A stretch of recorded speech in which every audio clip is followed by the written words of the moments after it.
آیا لَإِن شَكَرْتُمْ لَأَزِيدَنَّكُمْ، اگر تم شکر کرو گے وہ تمہیں اور زیادہ عطا کرے گا، اور اگر تم شکر نہیں کرو گے وَلَئِن كَفَرْتُمْ، کفران نعمت کرو گے، اِنَّ عَذَابِي لَشَدِيدٌ، تو پھر میرا عذاب بڑا سخت ہے۔ رزق کے اضافے کا ایک اور بہت بڑا سبب انفاق فی سبیل اللہ ہے۔ اللہ فرماتا ہے جو تم خرچ کرتے ہو تو جو چیز تم نے نکال دی اس کی جگہ اللہ تمہیں اور عطا کر دیتا ہے۔ بعض اوقات ہمارا یہ ہوتا ہے کہ کوئی آدمی مالی بحران میں آ گیا تو وہ کرتا کیا ہے کہ جو راہ خدا میں دینے کا کھاتا تھا پہلے اسے کلوز کرتا ہے، یہ فلاں مدرسے کو دیتے ہو یہ بھی بند کر دو، یہ مسجد کو دیتے ہو یہ بھی بند کر دو، یہ فلاں غریب کو دیتے ہو یہ بھی بند کرو، حالات ٹائٹ ہو گئے ہیں۔ لیکن 5 گاڑیاں ہیں تو 2 گاڑیوں پہ گزارا کر لیا جائے، پیٹرول بچے، یہ نہیں ہو سکتا۔ گھر کے لچھن وہی ہیں لیکن بند کہاں سے کیا؟ جہاں سے رزق آنا تھا۔ ہمیں تو یہ حکم دیا ہے جب رزق تنگ ہونے لگے صدقہ دے کے رب سے کاروبار کر لو، صدقے سے تمہارے رزق میں اضافہ ہوگا۔ یہ رب کا وعدہ ہے اور اللہ کے وعدے جھوٹے نہیں ہو سکتے۔ رزق کی برکت کا ایک اور بہت بڑا ذریعہ النکاح ہے۔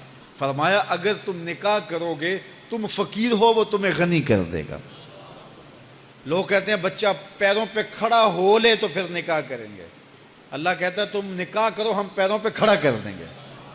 ہمارا فلسفہ اپنا ہے، اس کا حکم اپنا ہے۔ وہ کہتا ہے ابھی تو یہ اپنے لیے نہیں کماتا تو جو آئے گی اس کو کہاں سے کھلائے گا؟ میاں جس نے آنا ہے اس نے اپنا رزق لے کے آنا ہے۔ تو بچوں کی شادیاں کرو، اگر وہ جوان ہو گئے رزق نصیب ہوگا۔ اپنے اہل خانہ کو نماز کے حکم دینے سے رزق بڑھتا ہے، کیونکہ جو صبح کا وقت ہوتا ہے یہ رزق کے بٹنے کا وقت ہوتا ہے، اور جس گھر میں صبح کے وقت لوگ سوئے ہوئے ہوتے ہیں وہاں بے برکتیاں ہوتی ہیں۔ تو طلوع فجر سے لے کر کے طلوع آفتاب تک اپنی اولاد کو، بیوی کو، بچوں کو نہ سونے دیں۔ اس وقت رزق بٹنے کے لمحے ہوتے ہیں۔ کثیر دعائیں مانگیں، تلاوت کلام مجید پڑھیں، اور نماز فجر مرد حضرات مسجدوں میں جا کے باجماعت ادا کریں، اور گھروں میں جو ہے وہ بیٹیاں بہنیں مصلے بچھا لیں تو اللہ کی رحمتوں کا نزول ہوگا۔ اب ایک حدیث میں رزق کے اضافے کا ایک اور نسخہ ارشاد کیا گیا۔ میرے حضور نے فرمایا جو شخص یہ چاہتا ہے کہ اس کے رزق میں برکتیں ہو اور اس کی عمر میں اضافہ ہو تو وہ اپنے رشتہ داروں کے ساتھ سلوک اچھا کرے۔ رشتہ داروں کے ساتھ اگر اچھا سلوک کرو گے تو پھر تمہارے رزق میں برکت ہو۔ غریب ہیں تو ان کی مدد کرو، ان کی بیٹیوں کی شادیاں اپنے ذمے لے لو اگر اللہ نے آپ کو وسعت دی ہے، ان کی پریشانیاں بانٹ لو، ان کا قرضہ ہے تو اتارنے کی کوشش کرو، ان کو مشکلات سے نکالنے کی کوشش کرو۔ تم ان کو مشکلات سے نکالو گے، اللہ تمہیں مشکلوں سے نکالے گا۔ تمہارے رزق میں بھی برکتیں ہوگی اور تمہارے مال میں بھی برکتیں ہوں گی۔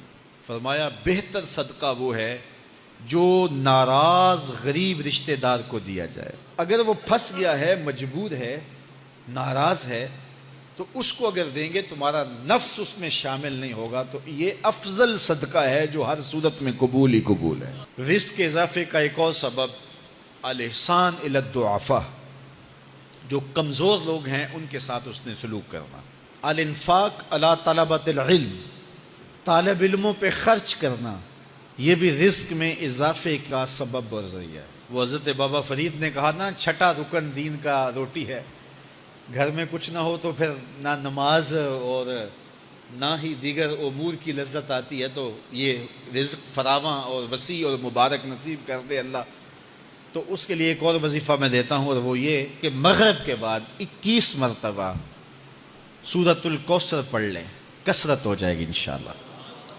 اول خدوشی پڑھ لیں، 5-7 منٹ لگتے ہوں گے، تو سورہ کوثر 21 مرتبہ روزانہ مغرب کی نماز کے بعد پڑھیں، اور اگر بہت زیادہ مسائل ہیں تو ہر نماز کے بعد پڑھ لیں، تو انشاءاللہ آپ دیکھیں گے کہ گھر میں برکتیں اترتی محسوس ہوں گی، انوار کا نزول ہوتے محسوس کریں گے۔ تو یہ وہ رزق کے اسباب ہیں، اگر ہم اختیار کر لیں تو ہم اللہ کی خاص رحمتوں کے حقدار ہوں گے۔ اللہ ہم سب کو رزق حلال، رزق وسیع، رزق سہل، رزق مبارک، رزق فراواں نصیب فرمائے۔